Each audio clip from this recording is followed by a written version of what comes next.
Hello friend, मैं बोला sir आज आपके लिए हिस्ट्री का लेक्चर लाया हूँ। और आज हम हिस्ट्री के लेक्चर में हड़प्पा सिविलाइजेशन देखते हैं, जो काफी एमपीएससी यूपीएससी के दृष्टिकोण से काफी ज्यादा इम्पोर्टेंट है। और अगर देखा जाए तो ये उस टाइम का पशुपतिनाथ। तो शुरू करते हैं हड़प्पा सभ्यता, जिसकी शुरुआत लगभग आज से 5000 साल पहले हुई थी। जबकि उसका ड्यूरेशन अगर देखा जाए तो बीसी में था 2550 बीसी से 1750 बीसी, ये उनके सभ्यता का दौर रहा। और दौर के बारे में हम देखते हैं आज। तो इस अगर देखा जाए तो ये जो सभ्यता थी, ये सभ्यता कैसी थी? शहरी सभ्यता थी। इसे हम क्या कहते हैं? नागरिक। और ये नागरिक क्यों थी? नागरिक क्यों थी? तो सबसे इंपॉर्टेंट यहाँ पे दो चीजें मिली हुई है उनमें। एक तो मिली हुई है यहाँ पे नालियां, जो बहुत बड़ी बड़ी नालियां, जैसे मान चलते कि बहुत बड़ी बड़ी जो नालियां रहती है वो कहाँ रहती है? तो सिटी में रहती है, ना कि गांव में रहती है। और दूसरे बात यहाँ पे जल प्रणाली, जल प्रणाली काफी बढ़िया थी जल प्रणाली। इसीलिए हमने एक अंदाज लगाया कि वहां पर जो सभ्यता जो थी वो कौन सी सभ्यता थी?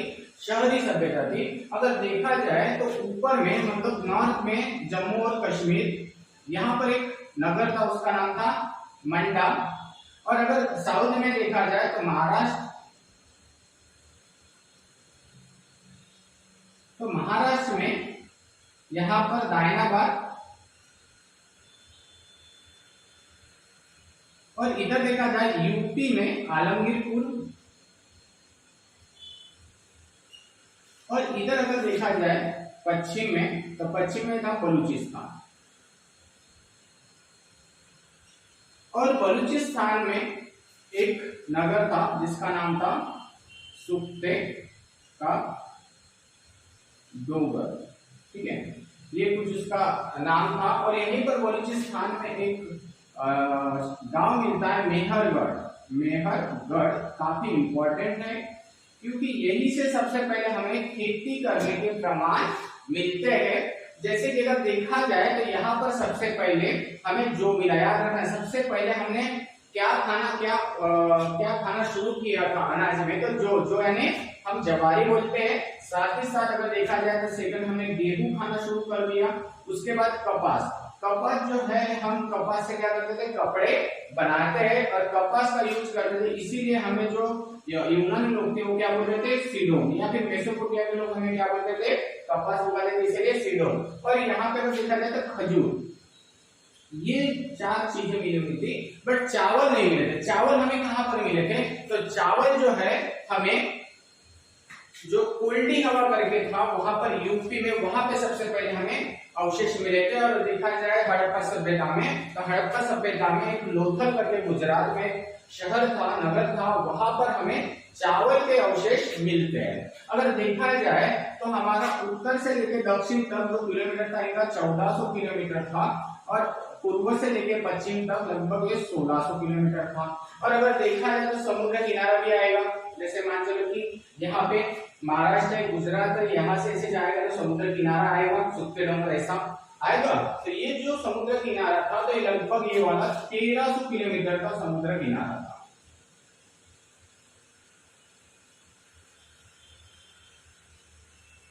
और देखा जाए ये एक एंगल से, तो ये एक ऐसा है, ऐसा एक आपको त्रिकोण आकार का मिलेगा। मतलब हड़प्पा जो सभ्यता जो थी, इसका मैप जो था, तो मैप कैसा था?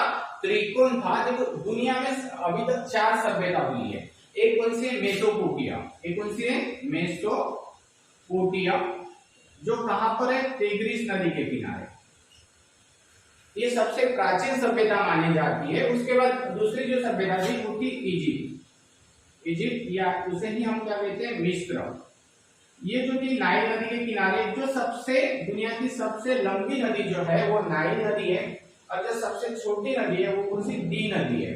उसके बाद थर्ड आता है हड़प्पा सभ्यता। ये जो है ये सिंधु नदी के किनारे। याद रखना, हड़प्पा सभ्यता सिंधु नदी के किनारे और हड़प्पा शहर रावी नदी के किनारे पर बसा हुआ है। और उसके बाद चीनी सभ्यता। ये कौन सी थी? चीनी सभ्यता, जो पीली नदी के किनारे थी। पीली अभी उसे एलो नदी कहते हैं, एलो नदी, ठीक है। तो यहाँ पे ऐसी कितनी सभ्यताएं थी पूरी दुनिया में? 4, और चारों सभ्यता में सबसे ज्यादा बड़ा जो एरिया था वो था हड़प्पा सभ्यता। मतलब इन चारों सभ्यता से सबसे बड़ी जो सभ्यता है वो कौन सी है? हड़प्पा सभ्यता। लगभग इसका एरिया उस टाइम में कितना था? 13,99,600। अगर देखा जाए तो मेरे ख्याल से पूरे एशिया का कुछ 9 करोड़ है। उसके बाद अगर अपने इंडिया का देखा जाए, इंडिया का तो 32,87,263 स्टेट इंडिया का है। और इंडिया में सबसे बड़ा अगर स्टेट देखा जाए तो वो कौन सा है? राजस्थान। यहाँ का अगर क्षेत्रफल देखा जाए तो 3,42,239 ये फर्स्ट नंबर पे आएगा। सेकंड नंबर पर आएगा एमपी। सेकंड नंबर पर क्या आएगा? एमपी। इसका क्षेत्रफल कितना है? 3,08,313। और थर्ड नंबर पर आएगा हमारा महाराष्ट्र, और महाराष्ट्र का क्षेत्रफल 3,07,713। जैसे हमारा आज का क्षेत्रफल है वैसे वैसे ही सेम क्षेत्रफल कहाँ का था? हड़प्पा सभ्यता का था। और उसका क्षेत्रफल कितना था? 13,99,600 इतना उस टाइम का एरिया था। और ये जो सभ्यता थी ये सभ्यता शहरी सभ्यता थी, ना कि ग्रामीण सभ्यता थी। यहाँ पे लोग जो रहते थे उसे बोला जाता था द्रविड़। इसे क्या बोला जाता है? द्रविड़। जैसे आर्य लोग थे, तो इसके बाद वैदिक सभ्यता आई, जो आर्य लोग थे तो उसे बोला जाता है ना, आर्य लोग थे। आज हमारी सभ्यता में हिंदू लोग हैं, तो हम जो है हम कौन सी सभ्यता में रहते हैं? और ऐसा किताबों में जब हिस्ट्री में लिखा जाएगा तब मेंशन किया जाएगा कि हिंदू लोग। वैसे उस टाइम में कौन से लोग रहते थे? तो वो रहते थे द्रविड़ लोग। तो वो शहरी सभ्यता थी। और शहरी दो टाइप के शहर थे। दो टाइप के कैसे शहर थे वहां पे? एक दुर्ग, यानी एक दुर्ग, और दूसरा कौन सा है? निचला शहर। जैसे दुर्ग यानी देखो इस दो टाइप के शहर रहते थे। जो ऊपर रहते थे उसे बोला जाता था दुर्ग या गढ़, और एक निचला शहर रहता था। और कोई भी सभ्यता कहाँ पर रहेगी? पानी के किनारे, जहाँ पे नदी होगी वहीं पर वो सभ्यता बसी हुई होगी। और अगर नदी में है, अगर लगी हुई है, तो इसका मतलब जब बाढ़ आएगी तो सबसे पहले किसे खतरा रहेगा? जो निचला शहर रहेगा उसे। और यहाँ पे जो वर्ग रहता था उसका नाम था पुरोहित, पुरोहित वर्ग। और यहाँ पे जो बड़े बड़े जो अनाज के लिए जो गोडाउन बनाए जाते थे तो वो दुर्ग में बनाए जाते थे, ना कि निचले शहर में। अगर कुछ बाढ़ आ जाए तो खाने के लिए कुछ अनाज वगैरह जो है वो बचे, इसलिए ये दुर्ग में क्या करते थे? बड़े बड़े अनाज के लिए गोडाउन बनाते थे। तो पुरोहित वर्ग यानी कौन? तो पुरोहित वर्ग यानी हम एक अंदाज लगा सकते हैं, हमें नहीं पता कि परफेक्टली कि यहाँ पे कौन सा वर्ग रहता था। बस इतना पता है कि पुरोहित हो सकता है कि ये पैसों से अमीर जैसे होता है। जैसे पैसों से अमीर देखा जाए तो सिविल एरिया एक अलग रहता है, जहाँ पे रिच लोग रहते हैं ना, तो वैसे ही कुछ होगा। तो उस टाइम में हो सकता है कि यहाँ पे कुछ पैसे वाले लोग हो, या फिर देखा जाए तो कास्ट वाइज तो हो सकता है कि जो ऊंचे कास्ट के हो वो यहाँ पे पुरोहित वर्ग वो होगा। अगर देखा जाए कि भाषा की बात, तो यहाँ पर जो थी भाव चित्रात्मक, ये कैसी? यहाँ पर क्या लिपि कौन सी है? भाव चित्रात्मक। इनकी जो भाषा है तो लगभग इस भाषा में 400 वर्ड पे या 400 शब्द ऐसे मिले हुए हैं, बट हम उसे पढ़ नहीं सके आज तक कोई। और यहाँ पे सबसे ज्यादा जो यूज किया वो यू और फिश के आकार का जो है उसका बहुत ज्यादा वहां पर यूज किया गया है। और देखा जाए उनकी लिखावट तो राइट से शुरू होकर ये ऐसे सांप जैसे चलता है वैसे वो लिखते थे।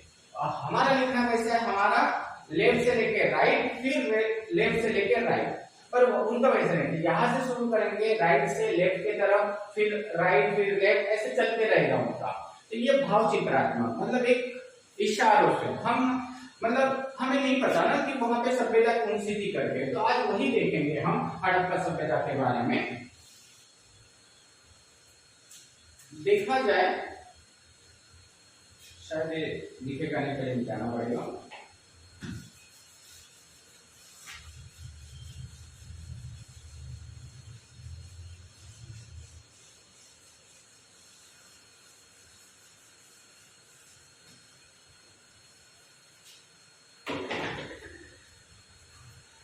ये आपको तस्वीर दिख रही होगी, ये भगवान पशुपतिनाथ जी की है। अगर पशुपतिनाथ जी की है तो देखा जाए तो उस टाइम में शंकर भगवान को पशुपतिनाथ का दर्जा दिया गया था। अगर देखा जाए तो उनके जो सिंहासन जो है, तो सिंहासन मतलब उनका जो मुकुट है तो ये कैसा है, तो ये डब्लू के आकार का है। अगर देखा जाए उनके लेफ्ट साइड में, तो लेफ्ट साइड में एक टाइगर और एक हाथी है। और देखा जाए सॉरी राइट में जो है, तो राइट में कौन सा है, एक भैंस है और एक सिंह गेंडा है। और लेफ्ट में कौन है, तो लेफ्ट में अगर देखा जाए तो एक टाइगर है और हाथी है। ऊपर और देखा जाए तो एक आदमी की तस्वीर मिलेगी और यहाँ पे फिश भी मिलेगी। और देखा जाए तो नीचे में देखा जाए तो उनके ही पशुपतिनाथ के नीचे यहाँ पे दो एनिमल का जो बनाया हुआ है, तस्वीर बनाई हुई है, जो कि हरिण है। तो पशुपतिनाथ अगर शायद हो सकता है अगर क्वेश्चन आए तो इसके उनके लेफ्ट में क्या है, कौन से एनिमल है, कौन से प्राणी है, फिर राइट में कौन सा, तो आपको याद रखना है। उसके बाद ये जो दूसरी जो दिख रही है हमें, ये दूसरी तस्वीर, ये वर्ल्ड पूरे विश्व की सबसे छोटी वाली कांसे की मूर्ति है। क्योंकि इन लोगों ने सबसे पहले क्या यूज किया था, कांसे का यूज किया था, इसीलिए इसे हम कांस्य सभ्यता भी कहते हैं। तो ये वर्ल्ड की सबसे छोटी कांसे की मूर्ति है। और देखा जाए तो ये थोड़ा राजस्थानी लुक है, मतलब एक हाथ में पूरे कंगन पहने हुए हैं, ठीक है, साथ में यहाँ पे जूड़ा भी है और यहाँ पर क्या है, ताबीज भी पहने हुए हैं। तो ये पहले हमें जो मूर्ति कांसे की जो मिली हुई है, लगभग 4 सेंटीमीटर या कुछ इंच की है, सबसे छोटी। और उसके बाद अगर इधर देखा जाए तो ये जो है, तो ये भी हमें मूर्ति मिली है। पर उस टाइम में किसी संत या उनके महात्मा की होगी, जो हमें नहीं पता है कि वो, क्योंकि वो तो सभ्यता 5000 साल पुरानी है, तो कोई रहा नहीं कि वो हमें बताएंगे कि ये कौन से, मतलब कौन से उनके संत थे। तो इसीलिए हमने उसका नाम क्या रख दिया, तो दाढ़ी वाले बाबा। क्यों दाढ़ी वाले, क्योंकि इनकी अगर दाढ़ी देखा जाए एकदम सेफ में मिलेगी, समझ में आ रहा है, इसीलिए हम इसे कहते हैं दाढ़ी वाले बाबा। जो आपको देखोगे तो फैशनेबल है। और उसके बाद में यहाँ पे 3 पत्ती दिख रही है, और इसीलिए यहाँ पे 3 पत्ते दिख रहे हैं, इसीलिए इसे 3 पत्ती शाल कहते हैं। जैसे रामदेव बाबा वगैरह जो शाल ओढ़ते हैं, वैसे ही ये 3 पत्ती शाल है। और देखा जाए तो ऊपर देखा जाए या फिर हाथों में देखा जाए ताबीज है, यहाँ पर भी देखा जाए तो आपको क्या दिखेगा, ताबीज। ताबीज हम लोग क्यों पहनते हैं, तो उसका एक रीजन है कि हमें भूत या प्रेत या किसी नेगेटिव जो चीज है उसे दूर भगाने के लिए, मतलब सीधा सीधा ये कह सकते हैं हम कि वहां की जो सभ्यता थी वो क्या है, भूत प्रेत पर क्या करते थे, विश्वास रखते थे, इसीलिए तो ताबीज पहनते थे। मतलब भूत प्रेत है तो फिर भगवान भी होंगे वहां पर, और भगवान भी होंगे, है ना। तो अगर देखा जाए तो वहां पर पशुपतिनाथ उस टाइम के भगवान थे। और उनकी जो हड़प्पा सभ्यता की देवी थी, उनका नाम पूर्वजों की देवी, जो उनकी मूर्ति यहाँ पे आपको दिखेगी। साथ ही साथ उनका मटका मिलेगा। मटके का यूज किस लिए किया जाता होगा, एक तो खाना रखने के लिए, पानी रखने के लिए। उसके बाद देखा जाए तो ये स्वस्तिक आपको भी मिलेगा, पर ये स्वस्तिक आज के स्वस्तिक का उल्टा है, ठीक है। तो ये जो है, तो ये टेग्रिस नदी की सॉरी, ये जो स्वस्तिक है ये यल आकार का है, ठीक है। और स्वस्तिक बनाने की कला जो रहती है हमेशा नीचे से ऊपर बनाया जाता है। नीचे से ऊपर इसलिए बनाया जाता है कि किसी का भी बिजनेस हो, ये अच्छे से क्या हो, ये ग्रोथ हो, तो नीचे से ऊपर हो, इसीलिए स्वस्तिक हमेशा नीचे से ऊपर। और ये स्वस्तिक जो है सूर्य भगवान के लिए बनाया जाता है। और ये भी जो देन है, ये किसकी देन है, हड़प्पा सभ्यता की देन है। कुछ यहाँ पे कुछ उनके बर्तन हैं, अगर देखा जाए तो ये हड़प्पा शहर सबसे इंपॉर्टेंट। तो सबसे पहले जो शहर मिला हुआ है वो कौन सा है, हड़प्पा शहर। तो सबसे पहले 1826 में चार्ल्स मेसन, इस व्यक्ति ने सबसे पहले हड़प्पा सभ्यता के प्रमाण बताया कि यहाँ पे कोई तो भी सभ्यता थी करके, पर सरकार ने इसके ऊपर उतना ध्यान नहीं दिया है। तो बाद में इसके ही बाद में एक 1856 में बटन बंधु इन्होंने जाके बताया कि यहाँ पे कुछ तो भी है। और इसीलिए भारत पर एक विभाग बनाया, जिस विभाग का नाम था पुरातत्व विभाग। और इसका जन्म जो है वो कौन था? अलेक्जेंडर कनिंघम ये उनका क्या था? तो उनका उस टाइम के जनक है। बहुत बार एग्जाम में आया हुआ है क्वेश्चन है, पुरातत्व विभाग, भारत के पुरातत्व विभाग का जनक कौन? तो अलेक्जेंडर कनिंघम है। और यहाँ पे और लॉर्ड कर्जन ने क्या किया था 1902 में, ये तो 1861 की बात है, और 1902 में एक महानिर्देशक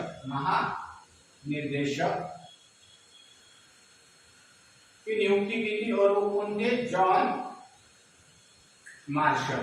और इन्होंने ही 1924 में जब रेलवे का नेशनलाइजेशन हुआ था उस साल ही इन्होंने क्या कर दिया?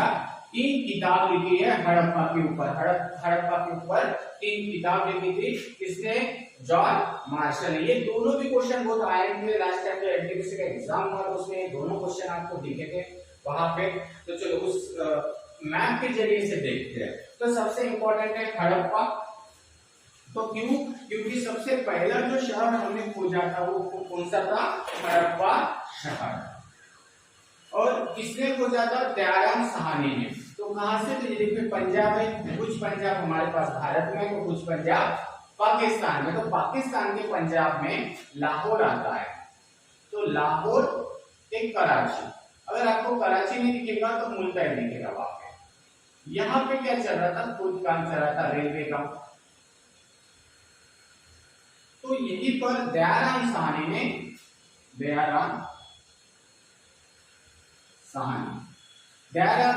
को कब? 1921 में, ये डिवाइडेड ईयर है, तो इसी साल उन्हें हड़प्पा शहर का खोज की है। याद रखना हड़प्पा शहर। और वहां पर एक टेलर नाम के व्यक्ति आए थे। तो यहाँ पे एक छोटा सा गांव था भारत का हड़प्पा, जो आज कहां पर है? पाकिस्तान में है। तो इन्होंने सोचा कि इनका नाम क्या रखे, सभ्यता का नाम क्या रखे। तो वहां पे एक व्यक्ति आता टेलर, उन्होंने क्या कर दिया? हड़प्पा एक गांव का नाम है ना, तो इसीलिए हमने क्या कर दिया? हड़प्पा सभ्यता उसका नाम रख दिया। तो सबसे पहले हमें हड़प्पा सभ्यता मिली है। और यही से दूसरा एक शहर है मोहनजोदड़ो, जो बिल्कुल 1 साल बाद, हड़प्पा शहर रावी नदी के किनारे है, तो मोहनजोदड़ो ये सिंधु नदी के किनारे है। पर याद रखना हड़प्पा सभ्यता किसके किनारे है? सिंधु नदी के किनारे। और हड़प्पा शहर किसके किनारे? तो रावी नदी के किनारे। तो यहाँ पे अगर देखा जाए तो इसकी खोज किसने की? तो यहाँ पे दफनाया जाता था। मतलब यहाँ पे एक चलन था जो कौन सा था कि यहाँ पे दफनाया जाता था, और मोहनजोदड़ो में क्या करते थे? जलाया जाता था। तो वहां पे जो रास्ते जो रखे थे उस टाइम में रास्ते को कहते थे राजपथ। याद रखना रास्ते को क्या कहते थे? राजपथ। जैसे हम आज रोड बोलते हैं, रास्ता बोलते हैं, तो जहां से वो रास्ता, और उसके बाद अगर कोई मान लो मर गया है कोई व्यक्ति, क्योंकि उसको जलाना है, तो वो रास्ते से जाएगा, और फिर वहां पे शमशान घाट में लेके जाने के बाद उसको क्या करेंगे? उसका जो चेहरा जो रहेगा, फेस जो रहेगा, ये उत्तर की तरफ रहेगा, और पैर जो रहेंगे ये दक्षिण की ओर रहेंगे। फिर उनको जलाया जाएगा। जलाने के बाद क्या होगा? तो उनकी क्या होगी? राख होगी। जलाने के बाद उनकी क्या होगी? राख होगी। इसीलिए उनका नाम क्या रखा? मतलब राख रहेगी। इससे ही याद रखना कि मोहनजोदड़ो की खोज किसने की? राखल दास बनर्जी। ठीक है, राखल दास बनर्जी, इन्होंने ही राख से याद रखना क्योंकि यहाँ पे जलाया जाता है राखल दास बनर्जी। फिर किसी को भी जलाने के बाद या कोई मैयत से आने के बाद हम लोग क्या करते हैं? सबसे पहले नहाते हैं। तो नहाते तो इसका मतलब बाथरूम भी कहाँ पर मिलेगी? फिर मोहनजोदड़ो में। जो यहाँ पर बाथरूम मिला है, जो विशाल बाथरूम है, ये इसे क्या नाम दिया गया है? विशाल स्नानागृह। विशाल स्नानागृह। तो अगर देखा जाए तो इसकी जो लेंथ थी, तो इसकी लेंथ थी 11.88, और इसकी अगर चौड़ाई की अगर बात देखा जाए तो चौड़ाई जो थी लगभग 7.01, और इसकी गहराई जो थी अंदर में, जो गहराई जो थी ये थी 2.43। ये यहाँ पर इतने बड़े बड़े विशाल जो बाथरूम है ये हमें कहाँ मिले? मोहनजोदड़ो में मिले। याद रखना हड़प्पा में, और जो बड़े बड़े गोडाउन जो मिले हैं अनाज रखने के लिए, ये भी मोहनजोदड़ो में मिले हुए। जबकि हड़प्पा जो शहर है, तो हड़प्पा शहर में 6 गोडाउन मिले हुए हैं, 6 बड़े बड़े गोडाउन हमें वहां पर मिलते हैं। अगर देखा जाए हड़प्पा से मोहनजोदड़ो का जो डिस्टेंस है तो वो है 483 किलोमीटर। याद रखना 483। अभी 483 कैसे याद रखना है, तो मैं आपको बता देता हूँ कि गौतम बुद्ध की पहली जो मतलब बौद्ध धर्म की पहली जो संधि जो हुई थी, जो अजातशत्रु ने यहाँ पर राजगुरु में रखी थी, कौन से साल रखी थी? 483। तब भी अगर याद नहीं आया तो देखो हमारा जो कोची का जो प्लॉट नंबर है ये भी 483 ही है, तो याद रखना। तो मोहनजोदड़ो से हड़प्पा जो शहर है इसका जो डिस्टेंस है कितना है? 483 किलोमीटर है। और साथ में अगर देखा जाए तो ये जुड़वा शहर है, ये दोनों क्या है? जुड़वा शहर है। ऐसा कौन बोल रहे थे? तो ऐसा जो पिंगल नाम के जो एक व्यक्ति थे, ये इतिहासकार थे, उन्होंने बोला है कि हड़प्पा और मोहनजोदड़ो ये दोनों के दोनों एक जुड़वा शहर है। और मोहनजोदड़ो से 130 किलोमीटर दक्षिण की ओर, ठीक है, चनुंदड़ो, यहाँ से देखो तो चनुंदड़ो जो शहर है जो मोहनजोदड़ो के कहां पर है? साउथ साइड में, दक्षिण की ओर है। और लगभग 130 किलोमीटर यहाँ का क्या दिखेगा आपको? डिस्टेंस दिखा जाएगा। और अगर देखा जाए आज के हिसाब से, तो ये आज के हिसाब से डिग्री है, बस समझने के लिए हमने वहां पे डिग्री रखा है। और दिल्ली के ऊपर जो कि ये राखीगढ़ी है, जो राखीगढ़ी है जो हरियाणा में, और कौन सी बनावली जो है राखीगढ़ी है हरियाणा का पार्ट है। तो चलो देखते हैं हड़प्पा शहर के बारे में कि हम क्या क्या और पढ़ सकते हैं।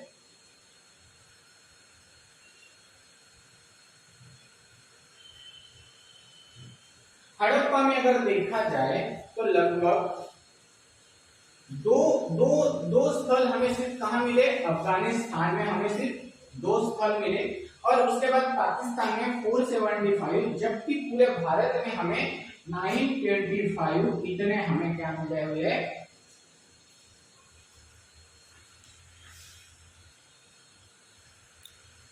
इतने हमें यहाँ पे खुदाई में क्या मिले? अवशेष मिले, सभ्यता मिली हुई है कुछ। तो देखा अगर जाए तो सबसे ज्यादा जो है वो हमारे भारत में मिला हुआ है, उसके बाद पाकिस्तान और अफगानिस्तान में सिर्फ 2 मिला है। और अगर भारत की बात करें तो सबसे ज्यादा हमें कहा मिला है? राजस्थान में, जबकि हमारे भारत में सिर्फ 7 ही स्टेट में हड़प्पा सभ्यता थी। 7 स्टेट कौन से थे? सबसे नीचे आता था महाराष्ट्र, उसके ऊपर गुजरात में सबसे ज्यादा सभ्यता मिली हुई है, सबसे ज्यादा याद रखना। हड़प्पा सभ्यता का सबसे ज्यादा खोज कहाँ हुआ है? गुजरात। और थर्ड अगर देखा जाए तो उसके बाद राजस्थान, उसके बाद पंजाब, हरियाणा और जम्मू एंड कश्मीर और यूपी, ऐसे 7 जो हमारे स्टेट है या राज्य है वहां पर हड़प्पा सभ्यता के अवशेष मिले हुए हैं। अगर देखा जाए तो वहां पे वो जो हड़प्पा सभ्यता जो थी, हड़प्पा सभ्यता ये मातृसत्तात्मक थी, याद रखना। हड़प्पा सभ्यता जो थी कौन सी थी? मातृसत्तात्मक। तो ये हमें किसी ने बताया कि हड़प्पा सभ्यता मातृसत्तात्मक ही थी, पितृसत्तात्मक क्यों नहीं थी? तो वहां पे खुदाई का काम किया, और खुदाई के काम में सबसे ज्यादा जो है वो कौन सी मूर्तियां मिली? तो वो लेडीज की मूर्तियां मिली। जैसे तो इसीलिए हमने गृहित धरा कि यहाँ की जो सभ्यता होगी ये कौन सी सभ्यता होगी? मातृसत्तात्मक। जैसे आज की सभ्यता, जैसे हमारी सभ्यता है, और हमारे सभ्यता में आप सबसे ज्यादा आपको देखा जाए, रेशो देखा जाए तो स्त्री की मूर्तियां ज्यादा मिली कि पुरुष की? तो आपको बताया कि पुरुष की ज्यादा मिली। अगर देखा जाए तो गणपति जी है, हनुमान जी है, शंकर जी है, उसके बाद कुछ महापुरुष भी है, जैसे अम्बेडकर बाबा है, उसके बाद महात्मा गांधी जी है ना, तो स्वामी विवेकानंद जी है। तो ऐसे कई आपको मतलब जगह जगह पुरुष के पुतले मिलेंगे, इसके साथ साथ लेडीज की भी मिलेंगे, ऐसा नहीं कि नहीं मिलेंगे। बट लेडीज का जो रेशो रहेगा उनका कैसा रहेगा? जैसे झांसी की रानी हो गए, दुर्गा माता, काली, इनकी भी मूर्तियां मिलेगी, तो इनका रेशो कम रहेगा, इसके कंपेरिजन में किसी पुरुष के। तो इसीलिए यहाँ की सभ्यता जो थी, ये सभ्यता कौन सी थी? मातृसत्तात्मक सभ्यता थी। वहां पे देखो सीढ़ियां भी है और 2 मंजिली 3 मंजिली मकाने भी थे वहां पे। तो पार्ट 1 जो है, तो पार्ट 1 में अपन हड़प्पा सभ्यता का बेसिक देखा है। पार्ट 2 जो हड़प्पा का रहेगा, क्योंकि वीडियो जो है काफी लंबा बन जाएगा, तो इसलिए पार्ट 2 में जो आगे का जो हड़प्पा का सभ्यता है वो उसमें बताया जाएगा। अगर वीडियो अच्छा लगे तो आप इसे और ज्यादा से ज्यादा अपने दोस्त लोगों तक शेयर करें, जिससे आपको और आपके दोस्त लोगों को कुछ नई जानकारी मिले। Thank you so much.